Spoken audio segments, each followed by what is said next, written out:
Georgia had their G-Day this past Saturday. We're going to talk a lot about it. The Dogs looking to get a little three-peat going. They'll do it with the new quarterback.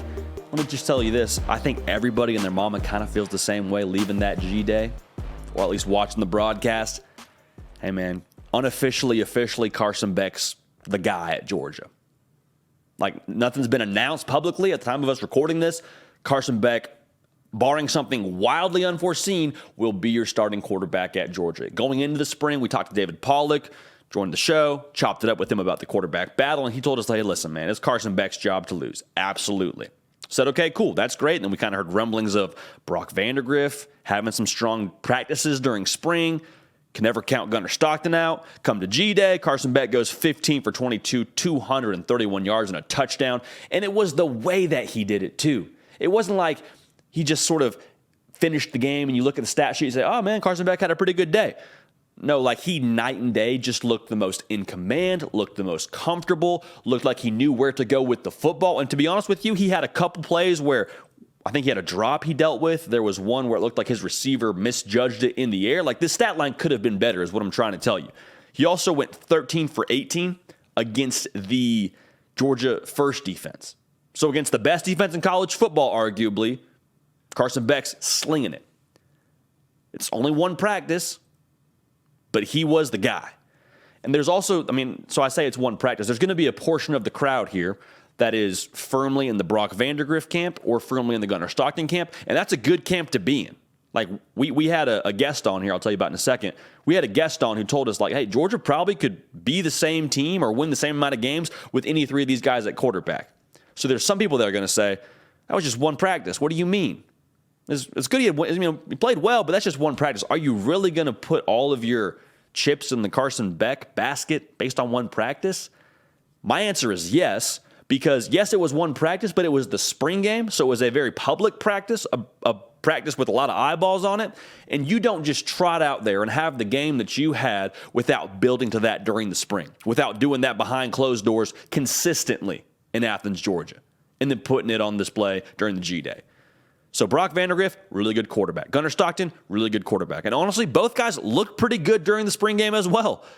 Like, if Carson Beck just didn't exist and I'm watching this game and seeing Brock Vandergriff have the day that he had, making plays with his legs, there were times where he wasn't as accurate with the football as you'd like, but still, I'll tell you this, Georgia likely could still go undefeated or be a 11-win, let's say this, the floor is 10 wins for Georgia if they have Brock Vandergriff at quarterback. Again, that's the floor. That's if everything goes to the Dogs, no pun intended. They'd be more than okay.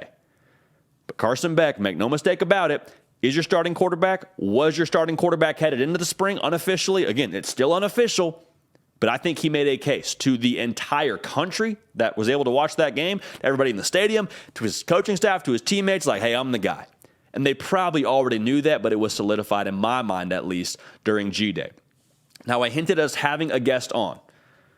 We just talked to former Georgia quarterback Aaron Murray, and he's going to have that conversation with us. I guess it's airing tomorrow, 10 a.m. Central, 11 a.m. Eastern for all my good people in the state of Georgia.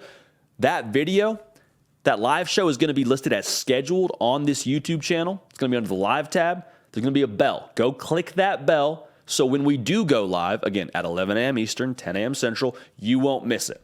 Because with Aaron Murray, we talked about the Georgia quarterback battle. He gave us his thoughts on Carson Beck, gave us his thoughts on who could maybe challenge Georgia, gave us his thoughts on how we should watch spring games. Like, just a very insightful conversation with the former Bulldog quarterback. You don't want to miss it. Another spring game takeaway I had, man. Arian Smith, number 11 for the Dogs. He's a guy that is almost like a legend at Georgia because of what he has. Like the buzz around him, the track times, just the freakish speed, making that big-time play in the college football playoff game. Like, Arian Smith, if he can have it all come together, and I said it during my preview, if he has it all come together, that light bulb moment, he would be an absolute weapon for Georgia. You saw him in the spring game, 2 touchdowns. A nice little rushing touchdown on a speed sweep. Caught another, I guess it was a post route more or less in the red zone. Like, he looked good, man. And so we don't know if this will carry over to the fall. But if this is all I have to go off of based on what I know about Arian Smith, I'm excited as a Georgia fan. It looked like it's headed the right direction, kind of the theme of what you want to take away from the spring. We don't know for sure what we're going to get in the fall, but it's headed the right direction. So I got fired up by that, seeing Arian Smith put it together, because just like I said, if you have that true deep threat on the outside to pair with Brock Bowers work in the middle, to pair with Oscar Delp and a Lawson Lucky and a Dominique Lovett, Ladd McConkey, like Arian Smith to just offer a different gear on the outside, that makes Georgia more dangerous. I'm telling you, that'd be a different flavor that's just tough to defend for defenses. The more multiple you can be, the more balanced you can be, the more a defense has to account for. And the more balanced you force them to be defensively. And the news flash is Georgia is going to be more balanced at every single area than their opposition. If they can have another deep threat in Arian Smith, a special deep threat with his track times and his speed, like that would be a very good sign. That'd be a very good thing, and the spring game in itself was a good sign. So let's check in on the cornerback battle. Nyland Green, Dalen Everett, A.J. Harris. Here's the reality. All kind of took their lumps. Courtesy of Carson Beck, to be honest with you. All kind of took their lumps. The other good news, though, is they bounced back.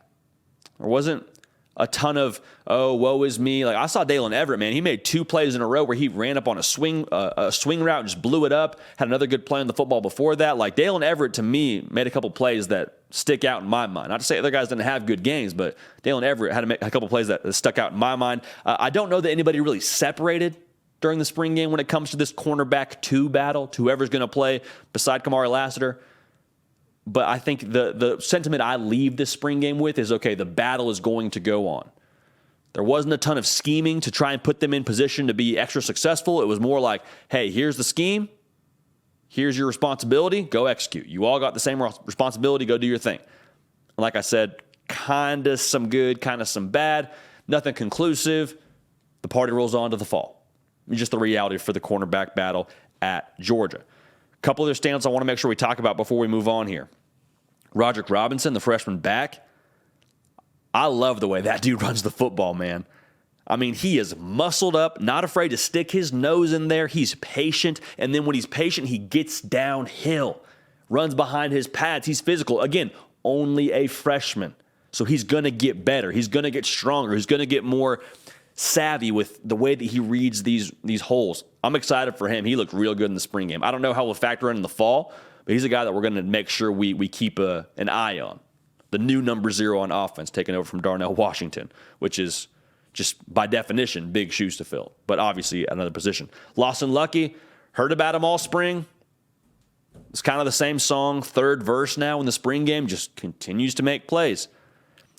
Very seldom did I see a target to Lawson Lucky that he didn't catch, which to me just says, okay, guy's reliable, guy's dependable. We can put Lawson Lucky on the field, have a winner drawn up for him. He's going to make a play for us. He's only a freshman. He did not look like a freshman in that game.